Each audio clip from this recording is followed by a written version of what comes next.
Kozhikode medical കോളേജിലെ അത്യാഹിത വിഭാഗം ബ്ലോക്കിലുണ്ടായ പൊട്ടിത്തെറിയിൽ അടിയന്തര യോഗം വിളിച്ചിരിക്കുന്നു ആരോഗ്യമന്ത്രി. ഉച്ചയ്ക്ക് 12:30 മെഡിക്കൽ കോളേജിലാണ് യോഗം ചേരുക. ദീപക് ധർമ്മടം ഈ വാർത്തയുടെ കൂടുതൽ വിശദാംശങ്ങളുമായി ചേരും.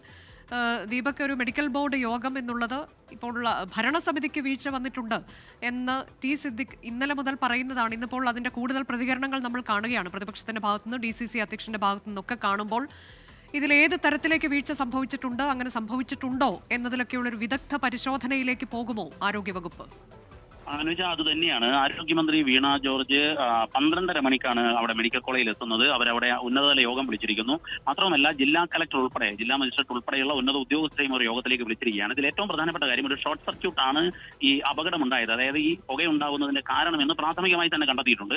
പക്ഷെ അതിലേക്ക് നയിച്ച കാരണങ്ങൾ, മറ്റു വിശദാംശങ്ങൾ, അതുപോലെ ഇപ്പോൾ ചികിത്സയിലേക്ക് മാറ്റിയിരിക്കുന്ന, വിവിധ ആശുപത്രിയിലേക്ക് മാറ്റിയിരിക്കുന്ന അവരുടെ ആരോഗ്യനില, ഇത്തരം കാര്യങ്ങളെക്കുറിച്ചെല്ലാം തന്നെ ചർച്ച ചെയ്യാനും ഇത്തരമൊരു സംഭവം ഇനി ആവർത്തിക്കാതിരിക്കാനും വേണ്ടിയാണ് ആരോഗ്യമന്ത്രി ഇത്തരമൊരു യോഗം വിളിച്ചിരിക്കുന്നത്.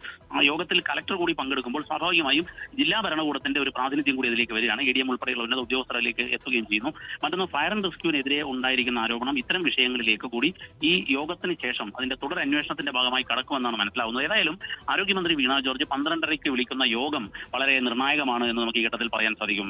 അനുജ, അതെ, 12:30 ആരോഗ്യമന്ത്രി വിളിച്ചു ചേർത്തിരിക്കുന്ന അടിയന്തര യോഗം ചേരുന്നത്. ഉച്ചയോടെ തന്നെ ആരോഗ്യമന്ത്രി മെഡിക്കൽ കോളേജിലേക്ക് എത്തിച്ചേരും. അതിനുശേഷം എന്താണ് ഇങ്ങനെ ഒരു പൊട്ടിത്തെറി ഉണ്ടാകുന്നതിലേക്ക് വഴിവെച്ചത്, മരണകാരണം എന്താണ്, 5 പേരുടെ മരണം അതെന്തുകൊണ്ട് സംഭവിച്ചു എന്നതിലേക്കുള്ള വിശദമായ അന്വേഷണത്തിലേക്ക് കടക്കും, പരിശോധനയിലേക്ക് കടക്കും എന്നുള്ളതാണ് നമുക്ക് മനസ്സിലാക്കാൻ കഴിയുന്നത്. ഇത് പുക ശ്വസിച്ചുള്ള മരണമല്ല എന്ന് മെഡിക്കൽ കോളേജ് അധികൃതർ ഇന്നലെ തന്നെ പറയുമ്പോൾ, ഇത് ഖണ്ഡിച്ചുകൊണ്ട് ചില മരണമടഞ്ഞവരുടെ ബന്ധുക്കൾ രംഗത്തെത്തുന്നത് നമ്മൾ കാണുമ്പോൾ അവരുടെ സംശയം ദൂരീകരിക്കുക എന്നുള്ളതും വളരെ പ്രധാനമാണ്.